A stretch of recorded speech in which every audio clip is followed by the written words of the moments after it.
이제 오늘로써 이제 여러분 아까 임정희 목사님께서 마음이 없는 말 하셨는데 서운하시겠지만 그런데 서운하세요? 너무 기쁘죠? 네, 마음이 없는 말씀하지 마시고요. 사실은 우리가 대학에서 그 커리큘럼으로 보자면은 2월부터 시작을 하잖아요. 그래서 이 고린도 전후서를 12주 공부하신 거 아세요? 그리고 출애굽기를 8주를 해서 20주를 했어요. 보통 대학에서 한 학기 3월에 시작해서 6월에 끝나면은 길어야 15주 정도면은 굉장히 많은 양을 공부한 거거든요. 근데 사실 여러분은 20주를 공부하셨습니다. 굉장히 타이트한 공부고, 그리고 대학원으로 따지자면은 대학원에 가면은 이제 그렇습니다. 학부에서는 그냥 구약 신학, 신약 신학 이렇게 통째로 이렇게 총론을 배우다가 대학원 들어가면 이제 모세 오경 또 뭐 심지어는 이제 창세기 강의, 창세기만 한 학기 하는데 우리는 사실 이제 2학기에 걸쳐서 고린도 전후서를 공부하셨고 그다음에 이제 출애굽기를 8주 동안 한 거죠. 그러니까 상반기 6개월 동안 대학원 2과정을 하신 거죠. 대단하신 거죠. 물론 20주를 했다고 해서 기억이 날이란 보장은 없습니다만은 뭐 그걸 어디 혹시 고린도 전후서를 어디 가서 강의는 하실 수 있어야 되거든요. 근데 그거는 보장하지 못합니다만 그러나 어쨌든 그렇게 공부했다는 얘기죠.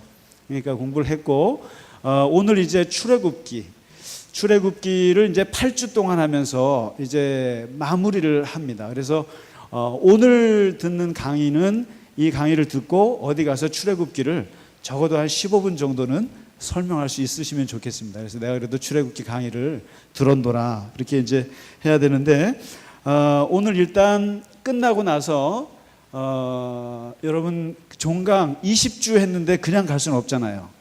그렇죠? 그래서 항상 우리가 20주를 하면 호두 하나에 2주씩 쳐가지고 지난 학기에 못 줬기 때문에 10개짜리 호두를 오늘 나가실 때 모든 분들께 드립니다. 성적과 상관없이 이게 은혜죠. 그 다음에 오늘 처음 나온 분도 상관없이 그래서 오늘 20주를 나오신 분이나 오늘 처음 나오신 분이나 똑같이 10개짜리 박스에 들은 호두 과자를 드리겠습니다. 좋지 않으세요? 이거 뭐 박수 좀 치고 넘어가고요. 정말 유치하다. 30만 원 쓰고 박수 받고 말이죠. 그거 다 교인들 내신 헌금인데 여러분 돈으로 여러분 가져가시는 겁니다. 우리 출애굽기 32장을 오늘 좀 펴시면 좋을 것 같습니다. 사실은 제가 몇 번 말씀드렸습니다마는 그 출애굽기를 보시면은 구약 성경은 율법이고 신약은 은혜고 구약은 율법의 세계고 신약은 은혜의 세계고 이렇게 생각하지 말라고 말씀드렸을 겁니다. 이 신앙의 순서가 항상 모든 신앙의 순서는 기본적으로 하나님의 구원 그 다음에 율법입니다. 근데 이제 우리가 구약은 얼핏 보기에 율법을 잘 지켜야 천국에 갈 수 있다. 극단적으로 말해서 이것은 구약에도 말하지 않는 신앙입니다. 그러니까 항상 구원이 먼저고요. 그 다음에 율법입니다.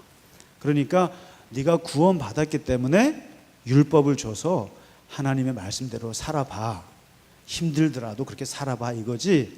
절대로 율법을 잘 지켜야 네가 천국에 갈 수 있고 네가 하나님께 구원받을 수 있어.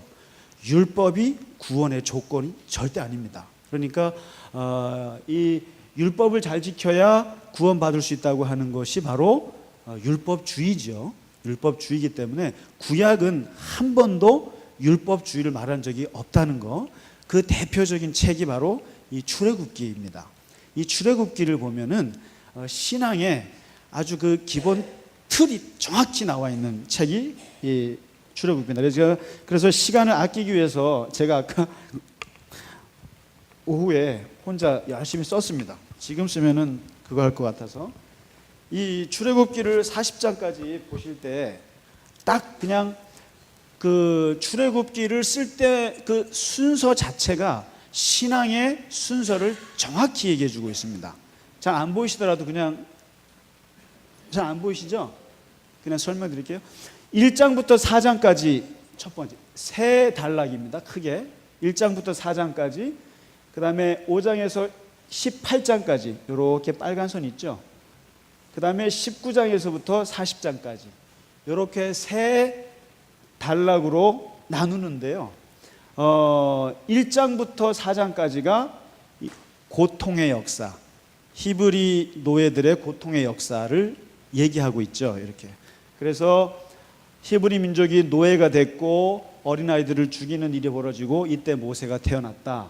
그리고 모세가 나이 80에 하나님을 만나서 내가 누구예요? 당신이 누구예요? 내 장점이 뭐예요? 내 단점이 뭐예요? 하고 하나님이랑 싸웠던 그 소명의 이야기가 나옵니다. 그래서 이게 1장부터 4장까지가 이스라엘 민족이 겪고 있는 고통의 역사를 이렇게 그리고 있습니다. 이게 고통이라고 하는 것이 왜 중요하냐면은 구원의 전제 조건이거든요. 항상 구원을 받는 사람들은, 편안하게 사는 사람들은 구원을 받을 필요가 없거든요. 근데 항상 고통과 속박과 억압의 삶의 현장을 먼저 그려집니다. 이렇게 고통의 역사가 있고요. 그 다음에 5장부터 이 18장까지가 이게 예기치 못한 구원의 역사가 그려지고 있습니다. 기억해 보시죠. 바로하고 만나서 10가지 재앙 싸우는 얘기가 나오죠. 공부 기억나시죠? 10가지 재앙이 나오고, 그 다음에 홍해를 건너서 애굽에 430년 동안 있었던 그 억압의 역사와 이제 아듀하는 거죠. 작별하는 게 홍해입니다. 그 다음에 홍해를 벗어나와서 광야에서 3개월 동안 마라의 쓴물 기억나시나요? 그 다음에 신광야에서 만나와 메추라기 음식을 얻게 되죠. 물 문제, 음식 문제, 르비딤에서 전쟁 문제, 그 다음에 이드로 장인이 와가지고 조직화해주는 그런 게, 장로를 새로 뽑는 그런 일들이 3개월 동안 있어서 어디까지 도착하냐면 시내산에 도착합니다. 요게 3개월짜리, 요게 한 6개월 정도 되는, 1년 정도 되는, 바로를 만나서 이제 시내산까지 도착하는 데가 한 6개월 정도 여정입니다. 요게. 그래서 요게 요 두 번째 단락이 바로 구원의, 하나님이 구원하셨다. 하나님이 구원하셔서 이스라엘 백성들을 이집트의 노예로부터 구원해 주셨다. 그래서 요게 이제 구원이고요. 그 다음에 19장이 뭐냐면은 19장부터 맨 마지막 40장까지 요게요. 요게 시내산에서 있었던 일입니다. 시내산에서 이제 출애굽 마지막 1년 동안 시내산에서 머무른 걸로 끝나요. 요게. 근데 바로 이 시내산에서 뭘 하냐면은, 시내산에서 하나님과 이스라엘이 언약을 맺습니다. 언약을. 너랑 나랑 결혼하자. 너가 이제 노예로 살던 너희를 내가 자녀로 삼았고 내 백성으로 삼겠고 나의 제사장 나라로 삼겠다. 내가 너네를 독수리가 날개를 업어서 너네를 업어온 것처럼 구원했다. 이게 기억나니? 이렇게 하면서 완전히 독수리가 너네 한 거 아무것도 없이 독수리 날개 업듯이 내가 너네를 구원했고, 이제 너네가 내 말을 잘 듣고 내 말을 잘 따르고 나를 순종하면 제사장 나라가 되고 거룩한 백성이 될 것이야 하고 언약을 맺어요. 이거를 뭐라 그러냐면 시내산 언약이라고 그럽니다. 시내산 언약. 시내산에 앉혀놓고요. 그리고는 제일 먼저 주신 게 바로 십계명을 주세요. 십계명. 율법을 주세요. 너랑 나랑 이렇게 살아보자. 나 외에는 다른 신 섬기지 말고 내 이름 갖고 장난치지 말고, 그리고 부모 공경하고 이런 것들을 하면서 이런 거를 좀 잘 지키면 나랑 살 수 있어 하고 시내산 언약을 맺습니다. 이게 24장까지요. 그 다음에 갑자기 25장에서 31장까지 성막이 나옵니다. 성막. 나에게 예배하는 방법, 나를 만나는 방법, 그리고 내가 너네를 만나서 어떻게 해야 되는지 하나님께 나오는 것에 대한 장소, 성막을 이제 설계도를 그립니다. 그리고는 설계도를 그리는 중에 모세가 시내산에 올라가서 그거 받으러 갔다가 이제 오늘 사건 터집니다. 송아지 사건. 이거 조금 이따 하고요. 그 다음에 이 성막도 마무리 짓는 겁니다. 그러니까 두 가지밖에 없어요. 시내산에서 1년 동안 있으면서 한 거는 십계명이랑 계약법전, 율법을 받았고, 그 다음에 성막을 설계하고 성막을 짓고, 이 두 가지 일을 1년 동안에 합니다. 그래서 모세가 이 성막과 저 십계명 이것 때문에 시내산을 3번 올라갑니다. 3번. 그러니까 120일 동안 그 시내산에서 이제 이게 무슨 소리죠? 시내산에서 들려오는 하나님의 천둥 소리를 믿습니다. 야, 그러니까 이게 네. 그래서 이 두 가지 일을 이제 합니다. 그러니까 성막과 율법 이 두 가지. 그러니까 어떻게 하나님과 살 것인가. 그러니까 이제 이겁니다. 고통의 역사가 있고요. 그 다음에 예기치 못한 하나님이 나타나셔서 이스라엘 백성을 구원하셨고, 구원한 너희들이랑 공동체를 이뤄서 이 공동체가 어떻게 하나님과 같이 율법을 지키며 하나님의 말씀에 순종하며 살 수 있는가를 가르쳐 주는 거예요. 그러니까 율법적인 생활은 구원 다음에 있는 거예요. 그러니까 십계명을 지켜요 마요, 계약을 지켜요 마요, 그 다음에 하나님의 우리에게 주신 것들을 지켜야 되는 이런 문제들은 다 구원받은 사람들의 얘기입니다. 그러니까 절대로 우리가 율법을 잘 지켜서 구원받는 것이 아니라 구원받았기 때문에 하나님께서 안식일도 주시고 그리고 십계명도 주시고 여러 가지 계약을 주셨다라는 거죠. 그러니까 절대로 이 율법주의가 아니라는 겁니다. 그래서 이렇게 해서 정리가 되는데요. 여기서 이제 오늘 22장에 사실 모세가 시내산에 2번만 올라가면 되거든요.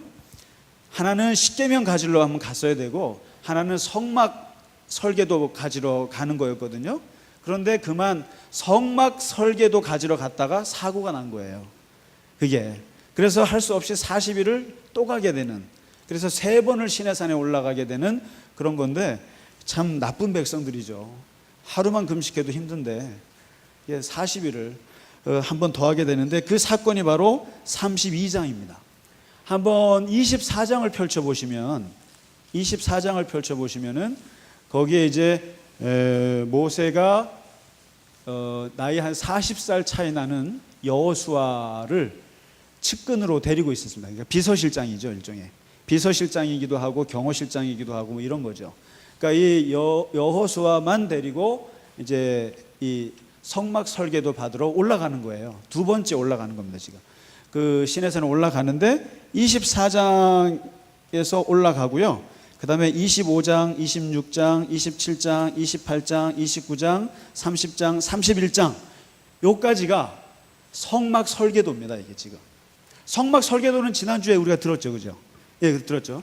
그리고는 이제 이 성막을 이걸 열심히 듣고 있는데 이게 40일 걸린 거예요.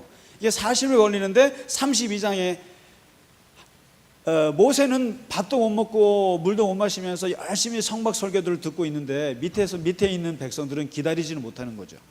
기다리지는 못하고 여기서 이제 사단이 나기 시작하는데, 그 사단이 뭐냐면 이게 아주 굉장히 중요한 사건입니다. 이 32장에서 금송아지 만들어서 난리친 사건은요, 이건 완전히 나중에 모세의 평생 잊지 못하는 사고가 됩니다. 40년 후에 이걸 갖고 또 얘기해요. 완전히 뒤끝 장렬하는 거죠. 그러니까 신명기 9장 10장에 보면 요 얘기를 40년이 지난 모세가 또 똑같이 얘기합니다. 너네가 얼마나 나쁜 인간들이었는가, 이거를 얘기하는데, 이 사건은 아주 이스라엘 백성들이 얼마나 하나님을 따라가기 힘들어했는지를 잘 보여주고 있고, 또 한 가지는 모세가 오늘 모세 모임 분들 좀 보시면 좋겠는데, 오늘 모세의 리더십을 가장 잘 보여주는 사건입니다.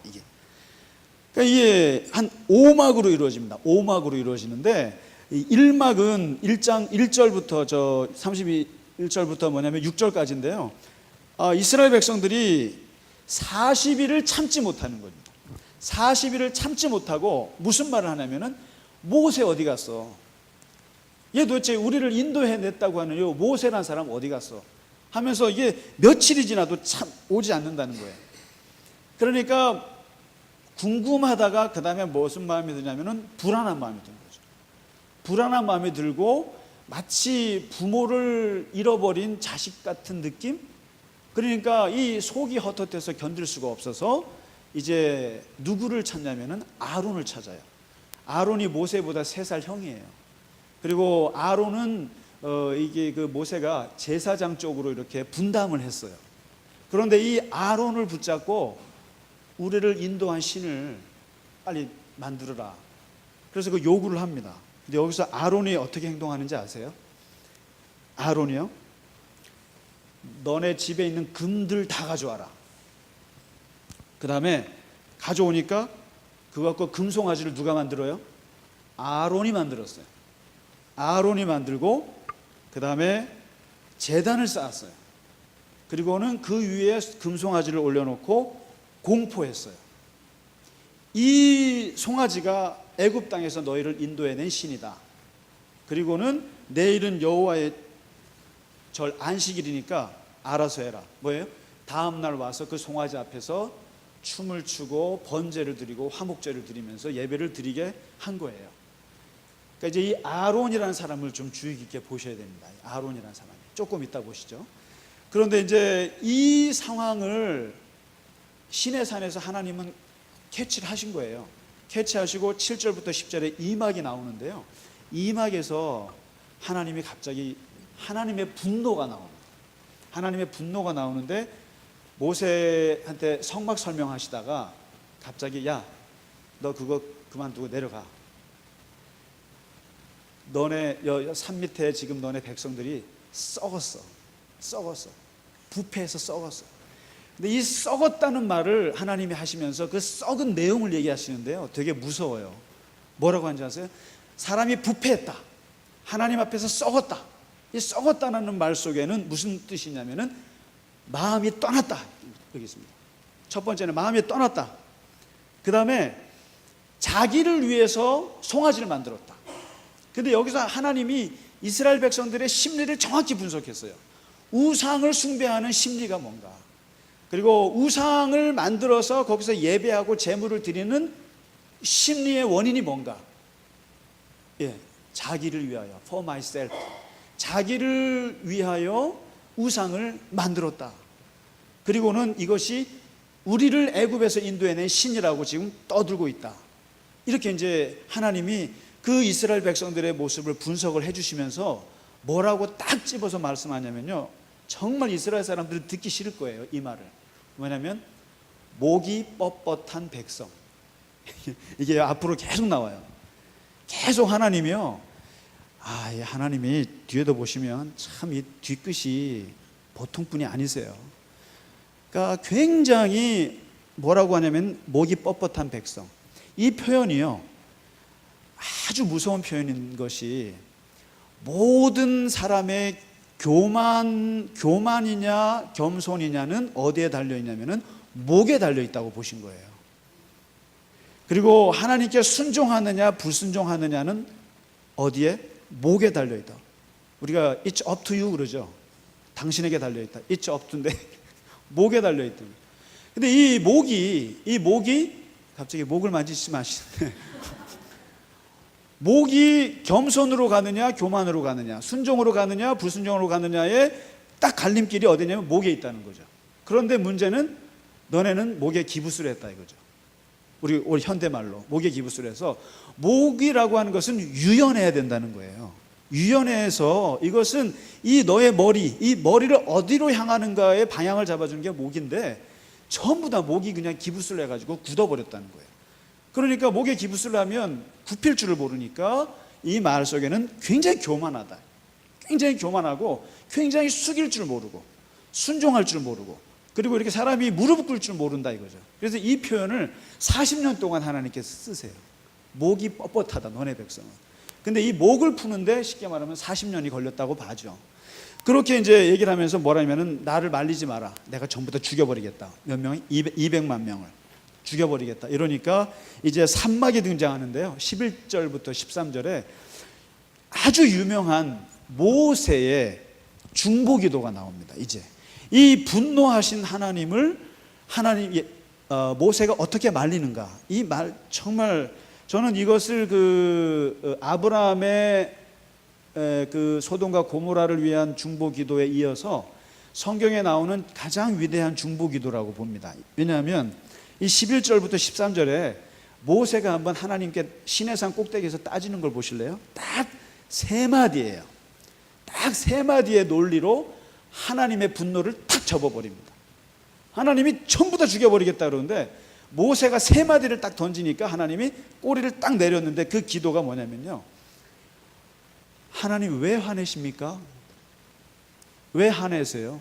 이렇게 따집니다. 어찌하여 당신의 백성들에게 왜 화를 내십니까? 뭡니까? 지금 이 첫 번째 질문이 뭐냐면요, 그겁니다. 그 책임이 누구예요? 당신 책임입니다. 하나님 책임이세요.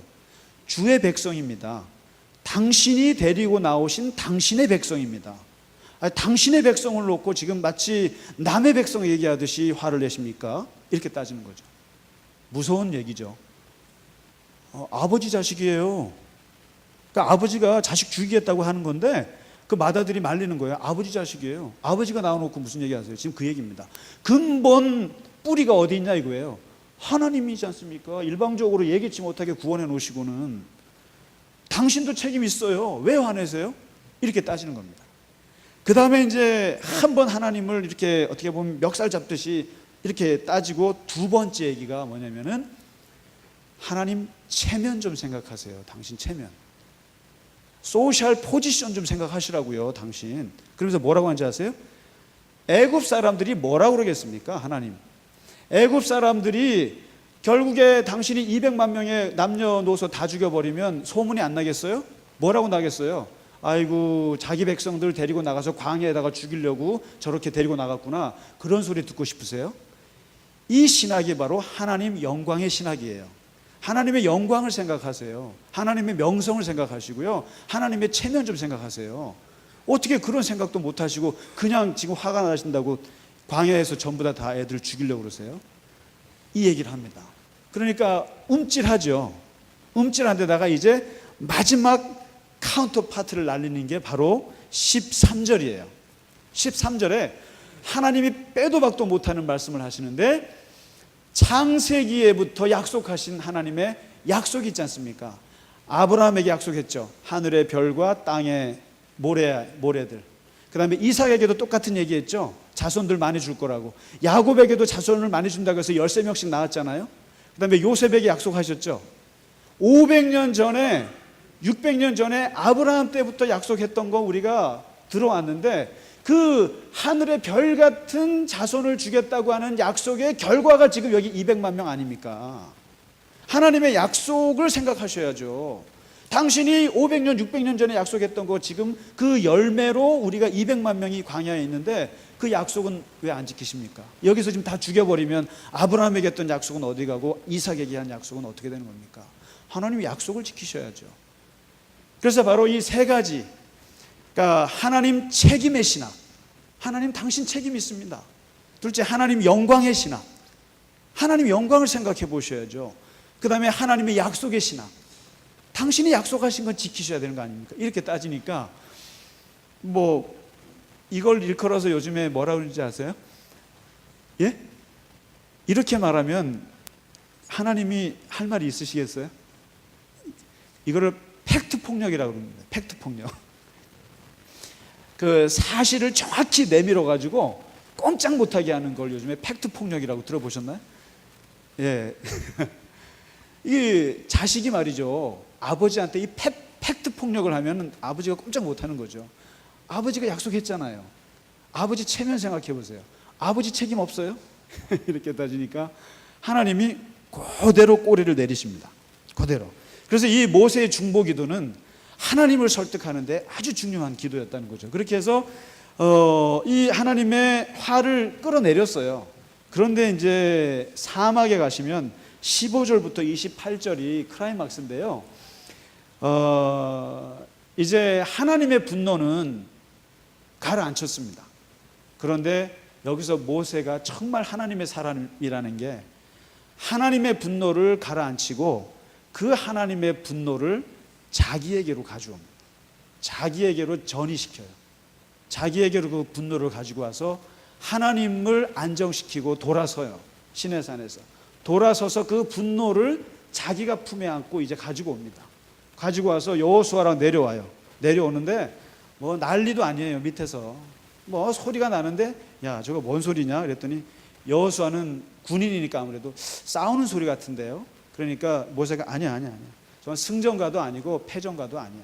저건 노랫소리야.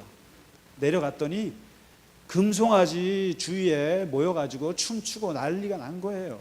난리가 난 거예요. 우리의 애굽에서 인도해낸 신이라고 꽹가리치고 북치고 춤추고 난리가 난 거예요. 거기에 아론은 덩실덩실 같이 또 부추기고 있고요. 그러니까 뭐 가관이에요. 완전히 가관인데 그걸 딱 보는 순간 모세의 분노가 폭발하는 거죠. 그러니까 하나님의 분노는 잠재웠지만 이제 이 하나님의 자기가 기도로서 잠재웠다고 해서 이 이스라엘 백성들의 이거를 그냥 놔둘 수는 없는 거예요. 그래서 이 분노를 자기가 터뜨리는데 어떻게 하냐면은 일단은 돌판을 깨트려요. 돌판을 확 집어 던지니까 신났을 것 같아요. 팍 그냥 돌판이 깨졌을 때 그 팍 깨지니까 이제 깨지고는 송아지를 전부 다 불태워 가지고 거기서 금가루를 만들어서 금가루를 마시게 합니다. 이름하여 이게 비싼 금가루차예요. 이거 아무나 못 마시는 건데 이 이스라엘 백성들이 이날 최초로 금가루차를 마시는 거죠. 그 금송아지를 녹여가지고 나온 금가루에다가 물을 담아가지고 전부 다 마시고요. 그럼 이걸로 끝났느냐? 끝나진 않죠. 이게 하나님께 이 한번 배교했다고 하는 것은 무서운 심판인데요. 일단 아론에게 책임을 물어요. 근데 이 아론을 보세요. 어떻게 된 거냐고. 그랬더니 아론이 뭐라고 하는지 아세요? 얘네들이 얼마나 악한지 너 알지 않냐? 너 원래 악한 거 알지 않냐? 내가 금을 가지고 오라고 했더니 금을 가지고 왔기에 내가 금을 불에 던졌더니 송아지가 나오더라. 이렇게 말을 해요. 근데 사실입니까? 자기가 가져오라 그랬어요. 자기가 금송아지를 제작했어요. 자기가 제단을 쌓았어요. 자기가 공표했어요. 아론 아주 나쁜 짓을 했어요. 여기서요. 굉장히. 근데 여러분 이 아론이요 오늘날로 따지면 포퓰리스트예요. 이 사람이요. 정치인으로 따지면 포퓰리스트 정치인이에요. 아론은 사실상 백성들에게 미움을 안 받은 사람이에요. 그래서 아론이 죽었을 때 30일을 애곡을 했어요. 근데 모세도 죽었을 때 30일을 애곡했어요. 무슨 말입니까? 사람에 대한 그 사람이 어떻게 살아왔는지에 대한 평가는 애곡 기간으로 알 수 있어요. 근데 우리가 창세기에 보면 야곱이 70일을 애곡했어요. 근데 야곱이 잘해서가 아니라 아들 때문에 70일을 애곡한 거고요. 30일을 애곡을 했다는 것은 굉장히 긴 거예요. 근데 이게 모세랑 아론이랑 똑같아요. 무슨 말이냐면은 아론은 굉장히 인기가 많았습니다. 백성들에게 제사장이잖아요. 그리고 뭐 백성들에게 미움받을 일이 없잖아요. 싫은 소리 할 거 없잖아요. 싫은 소리 들을 거 없잖아요. 그러니까 아론은 모든 백성들이 좋아했다고요. 그러니까 그런 상태에서 모세가 없을 때 금송아지 만들어 주세요. 그러니까 금송아지 만들어서 또 갖다 바친 거예요. 맞아 죽을까 봐. 그런데 참 이런 거 보면 그러니까 아론은 역사에 하나님께서 모세처럼 쓸 수가 없는 거죠. 근데 모세는 어떤 사람입니까? 나중에 보시면 아시겠지만 엄청나게 백성들이랑 싸웠던 사람이에요. 엄청나게 싸우고 미움도 많이 받고 반역도 많이 당하고 이런 건데 아무튼 지금 여기 아론에게 물어봤더니 완전히 변명하기 그냥 뭐 백성들이 그러더라 하고 이제 넘기죠. 그런데 이때 만일 하나님 같았으면 아론도 쳤어야 돼요. 그런데 아론을 치진 않아요. 아예 모세가 말을 하질 않아요. 아론에 대해서는 아무것도 책임을 묻지도 않아요. 다만 자기도 지금 자기 형이잖아요. 자기 형이고 자기가 레위 족속이잖아요. 그래서 어떻게 하면 레위 족속들을 남자들 다 모아요. 오라 그리고 칼을 들고 나오라 그럽니다. 칼을 들고 오늘 딱 하루 동안 24시간 하루 동안 너네는 이 진에서 저 진까지 12지파가 진을 치고 있을 거 아닙니까? 진을 치고 있는데 진을 이 진에서 저 진까지 왔다 갔다 하면서 정확히 누구를 죽이냐면은 네 형제, 네 이웃, 그 다음에 너의 가족들을 죽여라. 그러면서 이 레위 족속들이 그냥 12지파들을 죽여나가는데 하루 동안에 몇 명 죽였다고 나옵니까? 3,000명을 죽입니다. 3,000명을 그냥 죽여요, 하루에. 그러면서 이렇게 죽이는 과정을 해서 일단 모세의 분노가 막을 내립니다. 이게. 자, 이게요, 요 장면이 하나님께 중보기도를 해갖고 하나님의 화를 막았단 말이죠. 막았다고 해서 그 죄를 지은 대가는 누가 치러야? 자기가 치러야 하는 거죠. 모세가. 자기가 일단 이걸 치러야 되는데 어떻게 하냐면은 결국 3,000명을 죽이는 것으로 죄값을 치르는 겁니다. 양으로 대신하지도 않았고요. 소를 바쳐서 대신한 것이 아니고 이것은 철저하게 하나님께 배역한 것이기 때문에 거기서 200분의 1, 남자 60만 명 중에 3,000명이니까 200분의 1을 죽여냈습니다. 이제 죽여놓고 30절에 이제 오막 마지막 장인데요.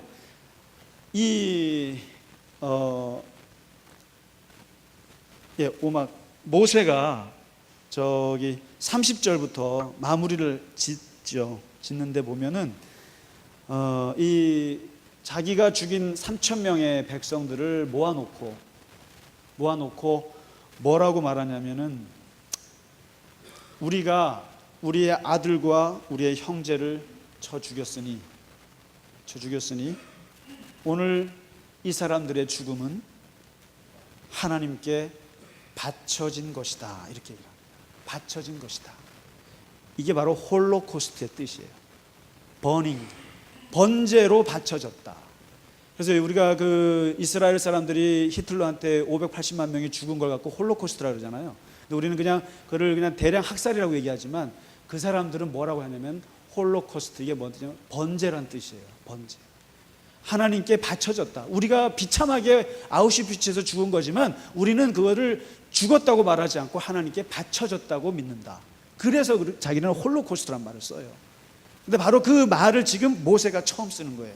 자기가 죽인 3,000명을 놓고 이것은 그냥 잔인하게 죽은 것이 아니라 하나님께 바쳐진 것이다.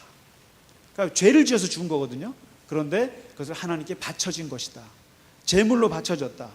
그래서 이제 오늘 하나님께서 너에게 복을 내리시리라, 이렇게 합니다. 복을 내리시리라.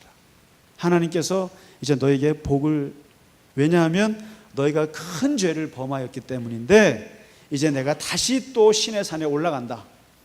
내가 다시 또 신의 산에 올라가서 하나님께 다시 한번 속죄를 하려고 한다.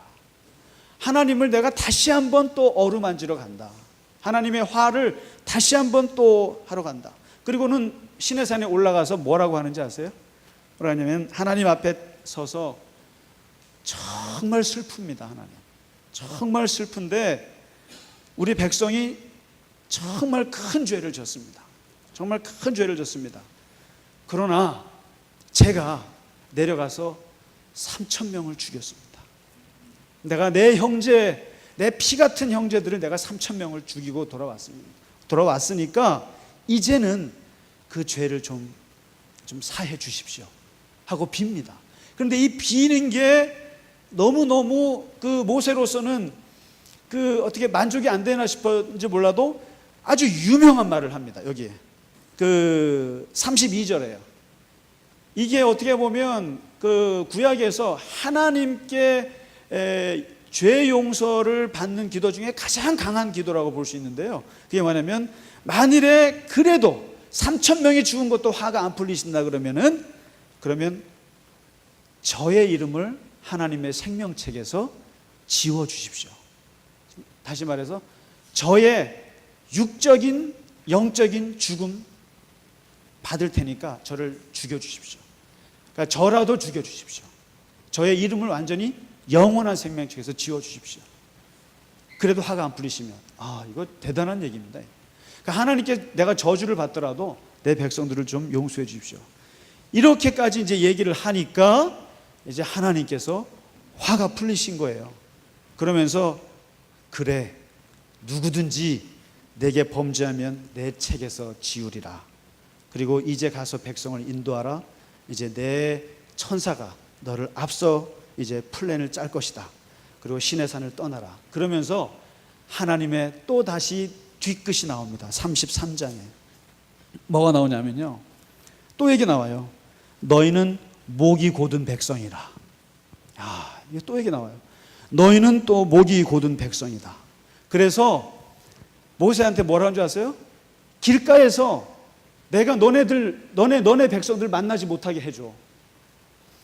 내가 한 번이라도 또 너네 백성들을 보면 내가 너희를 죽일 것 같아. 이게 2번이나 나와요. 내가 길에서 너희를 내가 또 진멸시킬 것 같아. 화가 안 풀려서. 보면 죽일 것 같아. 너무 인간적이지 않으세요? 하나님은 질투하는 하나님이라 우상을 섬기는 것은 못 견디겠다는 거예요. 그리고 모세가 심지어는 하나님을 붙잡고 그렇게 논리적인 기도를 드렸고, 그리고 자기가 와서 금가루를 먹이고, 그리고 3,000명을 죽여서 하나님께 또 올라와서 그렇게 빌었어도 하나님이 말하잖아요. 또 얘기해요. 너희는 목이 곧아서 내가 길에서 만나면 죽일 것 같아. 그리고 또 말하잖아요. 한순간이라도 너희 가운데 내가 이르면, 내가 다시 너희 백성들이 가면 너희를 또 내가 죽일 것 같구나. 무서운 얘기예요. 화가 웬만해서는 안 풀리는 거예요, 이게 하나님께서. 그러니까 이 상황에서 모세의 심정이 어떻겠냐는 거예요, 이게. 그러니까 이제 오늘 우리가 좀 보고 싶은 게 뭐냐면은 바로 이 모세라고 하는 사람의 이 리더십이라는 게 어떻냐라는 거죠. 이게 정말 미치고 한장을 누르신 거예요. 하나님의 화는 안 풀리죠. 그리고 이 이스라엘 백성들은 끊임없이 거역하죠. 그 신명기 9장 10장에 40년이 지난 다음에 그 사건을 회고하면서 뭐라 그런 줄 아세요? 모세가요? 모세가 그 얘기를 해요. 너네는 진짜 목이 곧은 백성이다. 또 얘기해요. 정말 이스라엘 사람들은 듣기 싫었을 거예요. 40년을 그 얘기를 듣는 거예요. 너는 목이 곧은 백성이라. 그래서 내가 너희를 알던 날부터, 바로 이날부터 지금까지 40년 동안 너희는 항상 여호와를 거역했다.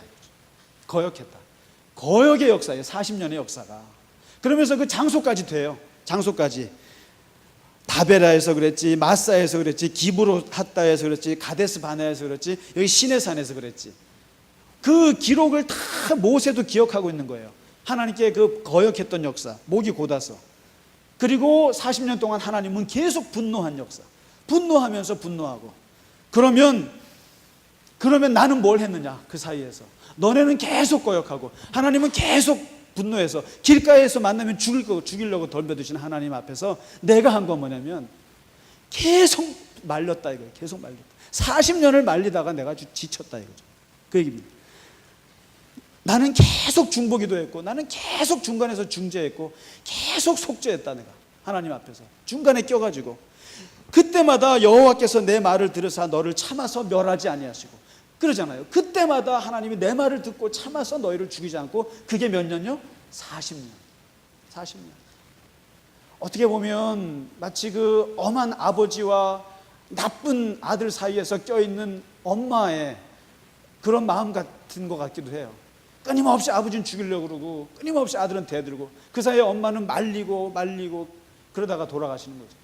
근데 이 모세가 바로 자기 인생이 그랬다는 거예요. 40년 동안 하나님과 너희 사이에서 계속 그게 말리다가 지금까지 왔노라.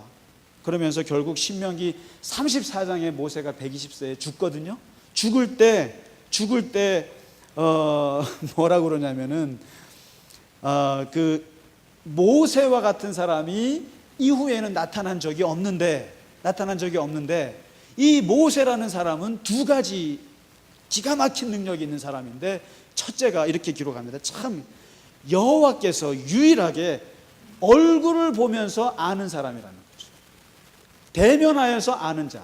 절대로 하나님과 얼굴을 맞대고, 구약 성경에서 하나님과 얼굴을 맞댄 사람은 예수님밖에 없어요. 구약에서는 모세 외에는 누구도 하나님과 얼굴을 맞댄 사람이 없어요. 그만큼 하나님하고 깊었던 사이라는 거죠.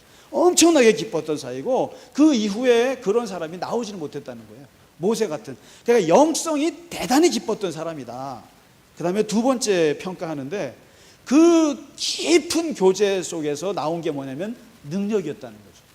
능력이 거기에서 하나님으로부터 뿜어나왔는데, 이적과 기사와 권능과 위엄을 이스라엘 200만 명 앞에서 행한 자였다. 이렇게 합니다. 그러니까 하나님께서 아시는 자였고, 그 다음에 권능을 행한 자였다. 그러니까 뭐 말 다 했죠. 그래서 이 모세는 정말 어떻게 보면 아론하고는 비교할 수 없는 리더십이에요. 그래서 모세가 죽는 순간 그 신명기 34장에서는 뭐라고 말하냐면요, 모세의 무덤을 아는 자가 없더라, 이렇게 얘기합니다. 왜요? 아론의 무덤은 알아요. 근데 모세의 무덤은 아무도 몰라요. 왜 그럴까요? 모세 숭배가 생길까봐, 모세 무덤을 그냥 하나님께서 어디로 그냥 날려버린 거예요. 그래서 그 이후에 모세의 이 리더십이 가장 잘 보여준 게 오늘 32장, 34장이거든요. 정말 하나님의 화를 끌어내리고, 그다음에 자기가 자기 몸 같은 자기 형제들을 자기 손으로 죽이고, 그리고 그것을 또 끌어안고 슬퍼하면서 하나님께 또 가서 또 하나님의 화를 또 풀고, 또 그걸 다시 내려와서 백성들을 또 끄집어내서 또 다시 또 끌고 가는 이 모세의 이 리더십은요, 아론같이 포퓰리스트들은 도저히 따라올 수 없는 리더십이에요. 이것은요, 그냥 좋은 게 좋고 싫은 거 좋고 이런 뭐 인기 영합하는 그런 아론 같은 사람하고는 차원이 다른 거죠. 모세가 괴로웠던 그것은 대단한 거죠. 그래서 이 후대에 많은 사람들이 모세에 대해서 뭐라고 얘기하냐면요, 유대인의 원형이고, 그리고 예언자요, 지도자요, 법을 만든 입법가요, 재판관이요, 위대한 정치가요, 이렇게 표현합니다. 그리고 결단력과 격정을 모두 지닌 정력가이고, 분노했을 때는 무자비한 결정을 내릴 정도로 냉정하지만 무리와 떨어져 있을 때는 하나님과 깊이 교제할 정도로 영성이 아주 강한 인물이었다. 그리고 그 하나님과 함께했던 그 시간에서 받은 하나님의 강력한 이상, 이게 예수님 말하는 것 같으면 하나님 나라 같은 거죠. 그 하나님께 받은 강력한 이상을 진짜 현실에서 40년 동안 치열하게 적용했던 위대한 정치가였다는 거죠, 모세가. 그러니까 플라톤은 저리 가라예요. 플라톤은 철인이 정치를 해야 된다, 철학가가 정치해야 된다, 그래서 뭐 레퍼블리카 책도 만들고 이론서를 만들었지만 한 번도 그 사람은 정치를 해보지 못했어요. 그런데 모세는 자기가 직접 십계명과 자기가 직접 율법을 체계를 만들어서 그 율법에 맞는 이스라엘 백성을 40년 동안 끌고 가본 거예요. 그러니까 이 모세의 영향력은 유대에게만 국한된 것이 아니라 고대 전체 세계에 무시하지 못할 영향을 끼친 유일한 인물이 모세였다는 거죠. 이게요. 그래서 그 모세는 모세야말로 인류 역사상 최초의 현자였고, 최초의 율법이라는 단어를 발명해낸 법률 제정가라고 평가를 받습니다. 그러니까 이게 대단한 사람이죠. 그런데 재밌는 것은 마지막 얘기는 이겁니다.